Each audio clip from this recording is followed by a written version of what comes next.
Fala galera, beleza? Hoje eu vou estar falando aqui sobre os modelos de teste do MetaTrader. Na verdade, eu vou estar falando sobre dois modelos, o OHLC e o TIC, tá? Modelagem por TIC. E vamos estar entendendo um pouco mais dos benefícios de cada um, tá? Vamos estar entendendo aí um pouco mais sobre eles. Para quem quer trabalhar ou otimizar ou seguir um pouco essa área de robôs é muito importante para quem vai usar o MetaTrader, né? Que é a plataforma mais tranquila, mais acessível que temos hoje e bastante eficiente, inclusive, apesar de ser gratuita. É, o que eu vou estar falando aqui é bastante importante para a gente entender os conceitos que são os tipos de modelagem, as estratégias que a gente pode estar utilizando para estar otimizando, né? E tirando o melhor resultado possível, beleza? Então aqui na área de testador de estratégias, se não estiver aparecendo para você, você pode vir aqui em exibir testador de estratégias ou Ctrl R, vai estar abrindo essa janela aqui, perfeito? E temos aqui a modelagem. Dentre elas temos algumas modelagens, cada tique baseado em um tique real, o HLC, somente abertura dos preços, cálculos matemáticos. Eu vou ser bem sincero, o que basicamente que a gente utiliza aqui são o cada tique e o OHLC, sendo o mais usado o HLC, mas antes de entrar em detalhes por ele, eu quero falar um pouco sobre o cada tique. Inclusive eu estou aqui com a documentação do próprio site MQL5 aberta.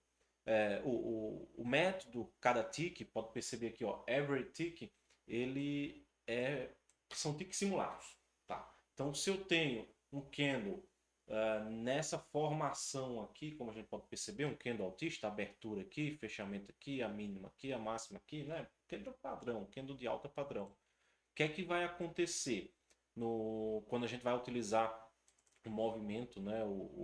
Cada tick?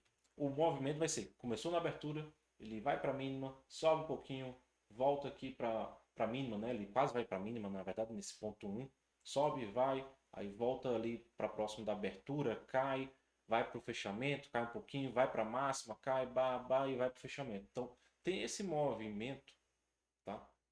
No tick. Então, movimentos de candles de alta no cada tick vai ser sempre dessa forma, vai ser um movimento simulado. E na prática a gente sabe que pode acontecer inúmeras possibilidades, infinitas possibilidades na formação desse tick. Mas o MetaTrader não guarda essas informações por motivos de ser uma informação muito pesada, né? E afetaria bastante a infraestrutura deles para disponibilizar isso para a gente de forma gratuita. Existem provedores de histórico de dados, né, que prometem ter os ticks reais, mas óbvio que a gente não consegue ter 100% de certeza o quão eficiente isso é. Mas enfim, vamos trabalhar aqui com como o MetaTrader trabalha por padrão e é basicamente isso. Essa é a movimentação do candle de alta e o candle de baixa seria um movimento inverso, né? Movimento inverso que eu acho que nem tem aqui na documentação um exemplo. Mas a partir daqui a gente já consegue tirar uma ideia de como é essa modelagem de cada tipo. Então o que é que acontece? Vamos supor que você tem sua estratégia muito bem definida e sabendo que cada tique tem esse tipo de movimentação, pode ser que algumas estratégias, alguns gatilhos de entradas vão funcionar muito bem para esse tipo de movimentação e sabendo esse tipo de movimentação a gente consegue tirar proveito disso para ter um resultado, um backtest excelente. Mas quando for colocar em prática, na conta real, acabaríamos, né, tendo um resultado desastroso, que é o que a gente vê bastante por aí, principalmente no site MQL5, até mesmo no Instagram, as pessoas vendendo robôs, onde tem um backtest fenomenal, um backtest lindo, maravilhoso, mas que quando coloca na conta real acaba tendo resultados terríveis. Justamente porque existem pessoas de má fé que sabem de como o MetaTrader trabalha e acaba tirando proveito disso para ter um resultado de backtest bastante favorável. Então, essa é a forma de estar trabalhando com every tick, né? Cada tick no MetaTrader para fazer backtest. Não é uma movimentação perfeita, realista, mas é uma movimentação ali que tem uma certa aleatoriedade, né? Podemos dizer assim, para, enfim, fazer os backtests. Tem, e óbvio, tem movimentos que não faz muito sentido para algumas estratégias e acaba que cada tick não é eficiente. Vai depender muito da estratégia. Tá?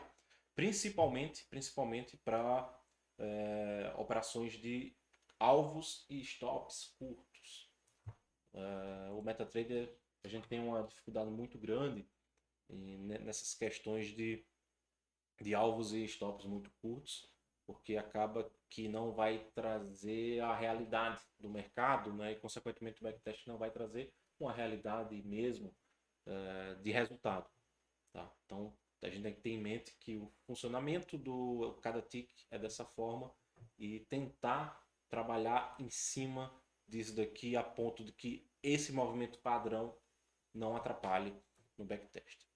Também temos o One Minute OHLC, né? Um minuto OHLC, que ele tem, deixa eu ver aqui,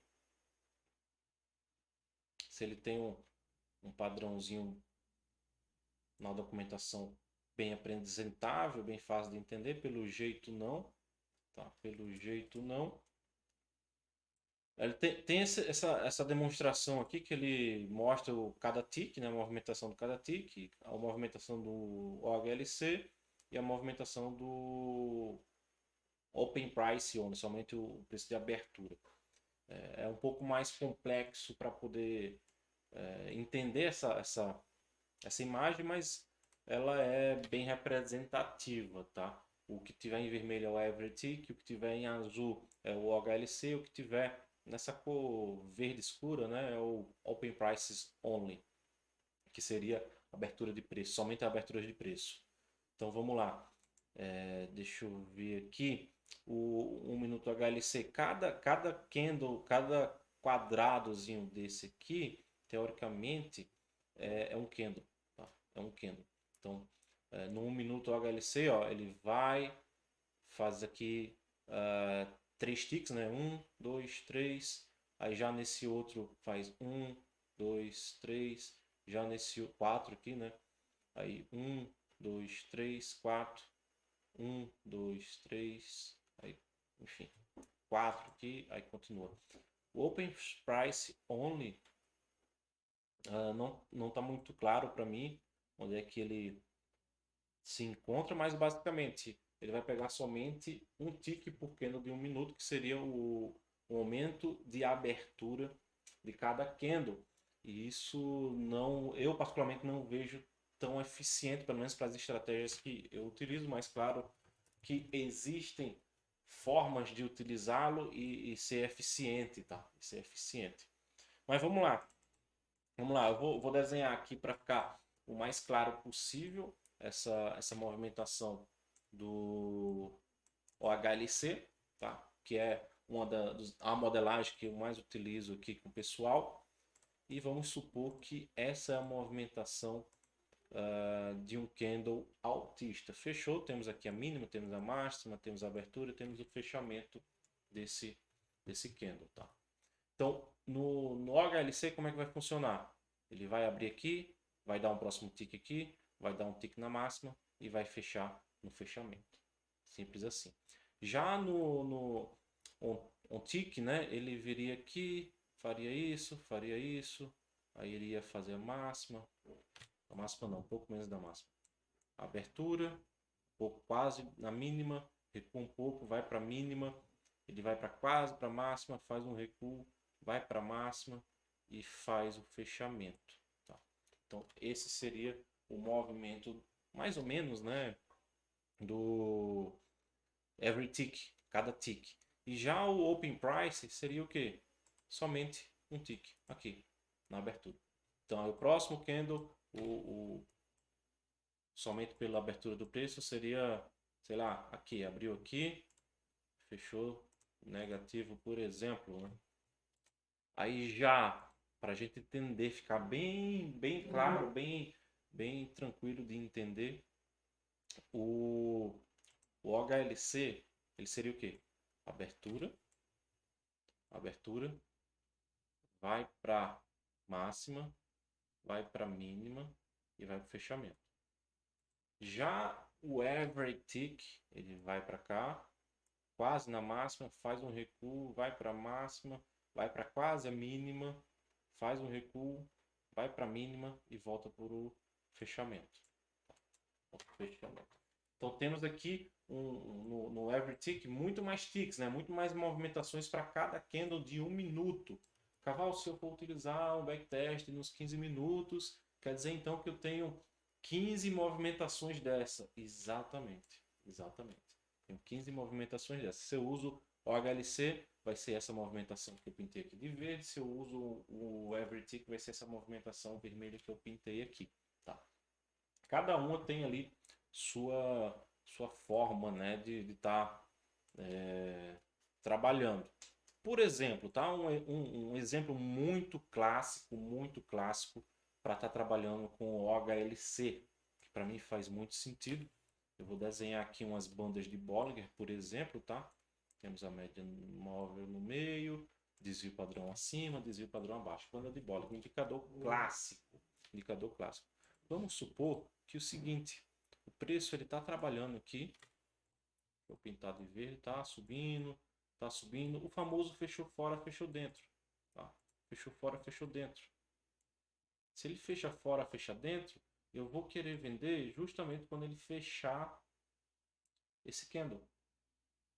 Simples assim. Então o HLC, para o gatilho aqui de entrada, ele é perfeito nessas circunstâncias. Ele é perfeito. A modelagem HLC é rápido e vai ser perfeita para esse tipo de estratégia. Toda estratégia que tem como gatilho a abertura e ou o fechamento dos candles, gatilho de entrada e até mesmo gatilho de saída, o HLC vai atender muito, mas muito bem. E suponhamos que o mercado está caindo, fechou fora e vai fechar dentro. É a estratégia clássica de bandas de Bollinger, né? Então, ele fechou um candle fora, fechou um candle dentro. O que aconteceu aqui de tick e aqui de tick não importa para mim. O que vai importar é realmente o fechamento e a abertura desses candles, que é justamente o que o HLC mais entrega, né? Óbvio que ele também faz a movimentação de mínima, de máxima e tal, mas a abertura e fechamento para esse tipo de gatilho é perfeito, posso dizer que é perfeito, né? Encaixa perfeitamente esse tipo de estratégia. Existem outras estratégias, cruzamento de média móvel, por exemplo, né? Temos aqui, vamos lá, a média móvel aqui e uma média móvel mais curta, tá? Então, o preço, eu vou até colocar qualquer cor aqui no esquema, aí o preço fica aqui, tal, pá. Aí cruzou no fechamento desse candle. Então ele vai comprar ou vai vender, nesse caso aqui compraria, né? Cruzou a média curta para cima, compraria no momento do fechamento do candle que fez o cruzamento da média móvel. Então o HLC também se encaixa para esse tipo de estratégia. Agora, vamos voltar até para a banda de Bollinger. Vamos voltar até para a banda de Bollinger para a gente entender qual a circunstância que poderia não encaixar, tá? Deixa eu desenhar mais maiorzinho aqui, média móvel, tal, show de bola. Temos desvio padrão de cima, desvio padrão de baixo.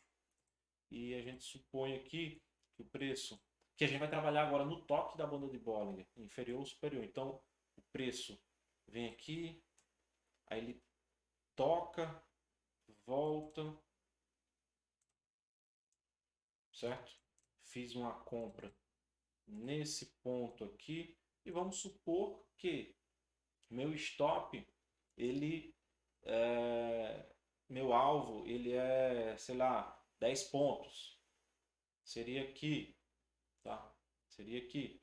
Então, o que é que acontece?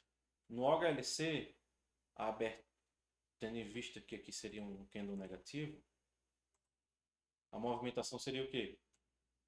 Padrão. aqui, ele vai para mínima, quase na mínima, volta, vai para mínima e vai para o fechamento. Esse é o movimento padrão do HLC nesse candle aqui. Como ele não tem pavio para cima, seria mais ou menos esse movimento.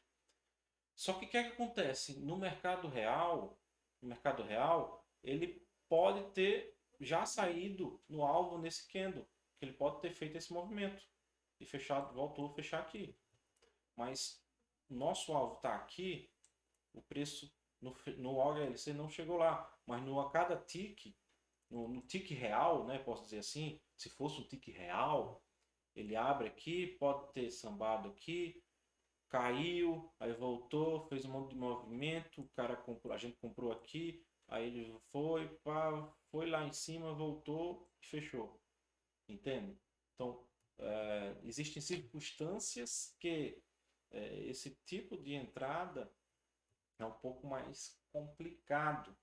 Pode ser que o resultado que a gente obtenha no backtest para essas entradas de toque não sejam interessantes. Agora, se por exemplo, aqui seria um alvo curto, né? Se por exemplo a gente utilizar um alvo longo que só vai sair, por exemplo, lá na banda superior, meu alvo é lá na banda superior, então a gente comprou aqui, certo? O stop ficaria lá embaixo, por exemplo, e daí o preço, por mais qualquer tipo de movimentação que ele fizer aqui, ele não bate no alvo. Então teria que ter pelo menos um candle com a máxima que batesse lá, que daí independeria se for HLC ou não. Se for HLC, bateu ali no alvo, maravilha, maravilha, tá? Existem aí essas formas de estar prestando muita atenção, né, na modelagem que é para ser utilizada no backtest, para que a gente obtenha o melhor resultado possível. E claro que tem mais alguns outros detalhes que passaria horas e horas falando aqui para vocês, mas o essencial, o básico é isso que eu acabei de passar e é interessante ter essas questões em mente para, enfim, quem quiser desenvolver estratégias, pensar estratégias, tentar pensar, né, para o modelo HLC, que é um modelo muito mais rápido para testar, porque exige menos processamento, menos poder de processamento, e consequentemente vai ser mais rápido para otimizar, vai gastar menos energia e é isso, tá? E é isso. Então eu vou ficando por aqui hoje. Espero que você tenha gostado desse vídeo. Se curtiu, não esquece de deixar o like, que é muito importante. Se inscreve no canal se não for inscrito. Tamo junto e valeu!